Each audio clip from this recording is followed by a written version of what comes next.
For your money this noon, making poor financial choices is something that just about everybody will do in their lifetime. However, some financial decisions can last forever. Andy Mattingly from Forum Credit Union is here with us now to explain why certain financial decisions really should be avoided. Because we do the ones when you're younger and you don't know any better, you think you have forever, but these ones have a lasting impact. So why do people make these bad decisions? Well, a lot of times it's because of a lack of knowledge, and all of us make decisions on a really short-term horizon, and we don't think about the 5 and 10-year consequences. We look at 1 to 3 and we try to solve those problems then, and some of these decisions really have a longer-term impact. So what are some of the few ones that you really will regret?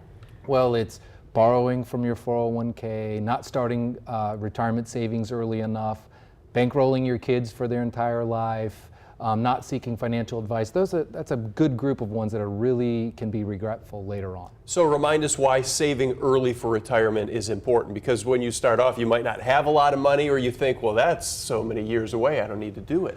Right. Well, if you start when you're 25 versus if you wait until you're 45, it's going to cost you 4 times as much money a month to save the same. So if you could get away with $100 a month when you're 25, if you wait till you're 45, that's going to be at least $400 a month. So if you start early with a little bit, it's usually going to pay off. People tend to think, okay, at least I'm paying my credit card on time, even if it's the minimum, but that's not good. The minimum's not good enough. No, because you're going to pay a lot in interest because credit card interest rates are higher, so you're going to pay a lot more for that. And if you're only paying the minimum and you're still using your card, you're going to build up that debt. And what happens is all of a sudden you have $25,000, $30,000 in credit card debt, so now you're paying a lot more. We all know somebody who's dipped into the 401k, and we've scratched our head and said, why did you do that? So tell us why that's such a bad idea. Well, first, it's because you're not earning anything anymore. So while you have the loan out there, all your contributions are going back to pay that loan off. So you're missing the company match, which is kind of free money.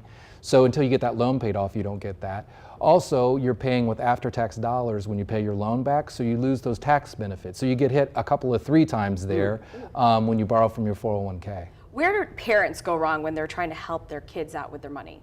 Well, they can go wrong in a lot of different ways, but a lot of it comes from that we always want our kids to have the best. But if you start early making sure they have the best in everything, then it just builds and builds and builds. And if you're willing to foot the bill, you can get yourself in a lot of trouble. Their first car has to be a new car. Their wedding has to be, it's $50,000 for a wedding. And before you know that, you've used all of your retirement funds to fund their childhood. Tell them to get a job is what you're saying. Exactly, exactly. Or aim lower. Exactly. When should we talk to somebody like you?